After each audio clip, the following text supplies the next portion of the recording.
sini saya akan sedikit menjelaskan tentang penggunaan fintech bagi pebisnis. Sebelum itu, perkenalkan, nama saya Feni Izatur Rahma Almahda, NPM 220010812004. Sebelum kita membahas penggunaan fintech bagi pebisnis, kita harus terlebih dahulu mengetahui apa sih fintech itu. Jadi, fintech adalah berasal dari singkatan Financial Technology yang berarti teknologi keuangan. Jadi, fintech adalah inovasi teknologi yang dikembangkan dalam bidang finansial sehingga transaksi keuangan itu dapat menjadi lebih mudah, praktis, dan efektif.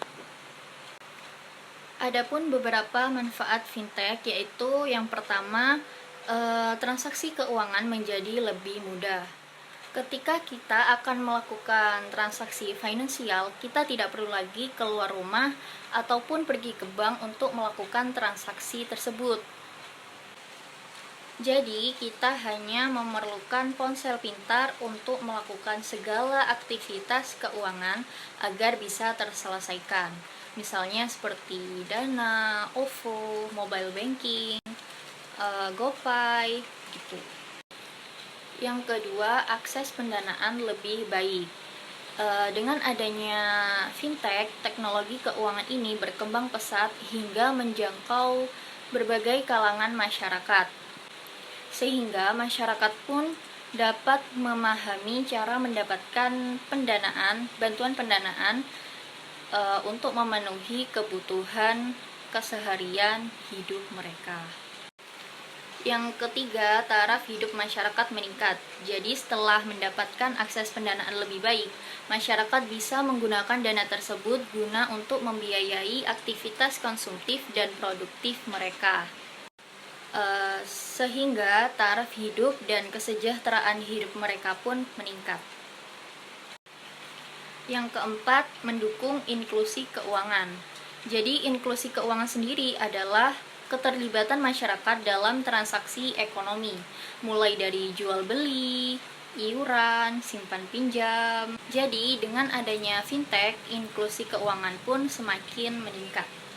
Yang terakhir, yaitu yang kelima, mempercepat perputaran ekonomi. Akses keuangan dan kemudahan bertransaksi mendorong arus perputaran ekonomi semakin cepat dan praktis. Selain itu, fintech juga membantu pelaku usaha untuk mendapatkan modal dengan bunga rendah melalui pinjaman online sebagai produk fintech. Selanjutnya yaitu jenis-jenis fintech. Yang pertama, peer-to-peer lending. Peer-to-peer lending adalah jasa keuangan yang menyediakan pinjaman dana untuk modal usaha atau untuk memenuhi kebutuhan. Jadi, dengan adanya fintech ini membantu para pelaku usaha untuk memperoleh modal dengan cepat secara online. Namun, kita harus tetap waspada dengan adanya fintech ilegal, misalnya pinjaman online yang tidak resmi yang biasanya itu menipu para nasabahnya. Jadi, kita harus lebih bijak lagi dalam menggunakan fintech ini. Misalnya, kita itu meminjam pada pinjaman online yang legal. Yang kedua, ada crowdfunding. Crowdfunding adalah produk fintech sebagai platform yang mempertemukan pihak yang memerlukan dana dan pihak donatur dengan jaminan transaksi lebih aman dan mudah. Crowdfunding tidak hanya dimanfaatkan untuk pengumpulan donasi saja, namun juga diterapkan dalam mengembangkan usaha untuk mendapatkan investor dan pelaku bisnis. Yang ketiga ada e-wallet. E-wallet adalah dompet online. Jadi produk fintech satu ini itu menyediakan tempat menyimpan uang secara elektronik. Selain untuk menyimpan uang, e-wallet ini juga memudahkan para pelaku bisnis untuk melakukan transaksi atau melakukan pencairan dana dari aplikasi-aplikasi lain seperti marketplace, merchant app. Yang keempat, ada microfinance. Microfinance ini yaitu perusahaan fintech yang membantu masyarakat kelas menengah ke bawah guna untuk menunjang kehidupan dan keuangan mereka melalui penyediaan layanan finansial.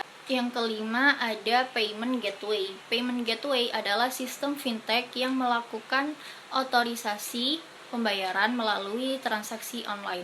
Misalnya itu kayak PayPal. Yang keenam ada investasi. Seiring berkembangnya fintech, investasi ini dapat dilakukan dengan mudah. Jadi banyak instrumen investasi yang bermigrasi melalui aplikasi online, sehingga investor itu dengan mudah menanamkan modalnya. Terakhir yaitu yang ketujuh ada bank digital. Bank digital yaitu bank yang 100% transaksinya dilakukan secara online, mulai dari pendaftaran hingga manajemen asetnya. Jadi perlu diketahui, bank digital itu berbeda dengan m-banking. Karena kalau m-banking itu kan masih ada bank offline-nya ya, kayak buat ATM itu kan. Tapi kalau bank digital 100% online. Selanjutnya yaitu kelebihan finansial teknologi. Yang pertama ada kemudahan pelayanan. Jadi perusahaan yang menerapkan fintech itu dapat lebih mudah memberikan pelayanan terhadap konsumennya. Di sisi lain, konsumen pun dapat lebih mudah mendapatkan pelayanan dari perusahaan tersebut. Misalnya itu kayak transaksi pembayaran yang dilakukan secara online. Jadi kita ambil contoh aja dari Shopee ya. Dari Shopee itu kita dapat membayar apa yang kita pesan melalui Shopify, m-banking. Yang kedua, memperoleh informasi dengan cepat. Jadi dengan adanya fintech ini kita dapat memperoleh informasi secara cepat. Misalnya kita lebih cepat mengetahui updatean info tentang pinjaman ataupun tentang investasi. Dengan kata lain, kita adanya fintech ini kita dapat memperoleh informasi dengan cepat dan murah. Karena biasanya kalau konsultasi itu kan biasanya ada bayarnya ya, 10.000, 20.000 gitu kan. Tapi dengan adanya fintech ini kita hanya melakukan konsultasi secara online. Jadi kita tidak perlu membayar tersebut. Yang ketiga, proses pelayanan cepat. Jadi dengan adanya fintech ini, proses pelayanan keuangan itu menjadi lebih cepat. Misalnya kayak pengajuan pinjaman, transfer dana, hingga validasi kredit skor. Soalnya ya, sebelum adanya teknologi di bidang finansial ini, semua proses tersebut itu membutuhkan waktu yang sangat lama dan sangat tidak efisien. Yang keempat, menjamin keamanan data pengguna. Meskipun dilakukan secara online, kita tidak perlu lagi khawatir tentang keamanan data kita karena semua data kita itu dihimpun oleh perusahaan finansial teknologi yang dijamin terpercaya dan aman.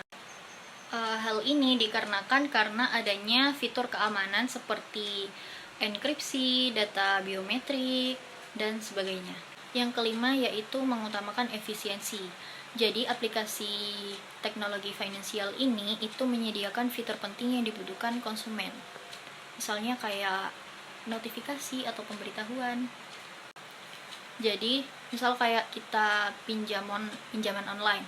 Nah, kita itu sebelum jatuh tempo itu ada notifikasi pengingat kapan jatuh tempo kita.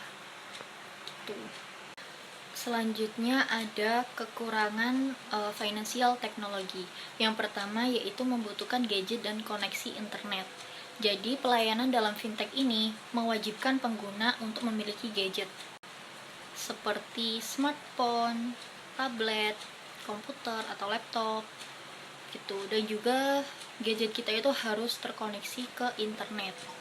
Namun seiring dengan berkembangnya teknologi, dua kendala tersebut bukanlah kendala yang berarti. Yang kedua, memerlukan pengetahuan tentang internet.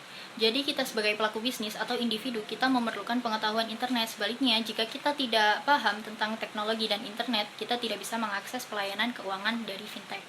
Jadi misalnya itu kayak penjual atau pebisnis yang sudah tua, yang gaptek tentang internet atau teknologi juga.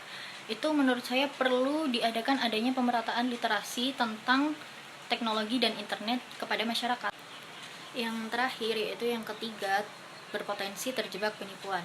Jadi di satu sisi teknologi finansial ini memang memberikan keamanan bagi pengguna, namun di sisi lain masih terdapat potensi penipuan. Oleh karena itu, kita sebagai pengguna harus lebih jeli lagi dalam memilih layanan yang kita butuhkan.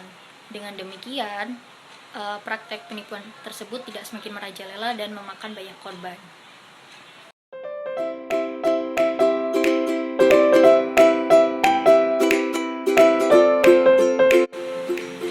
Sekian presentasi dari saya, kurang lebihnya mohon maaf yang sebesar-besarnya. Wassalamualaikum warahmatullahi wabarakatuh.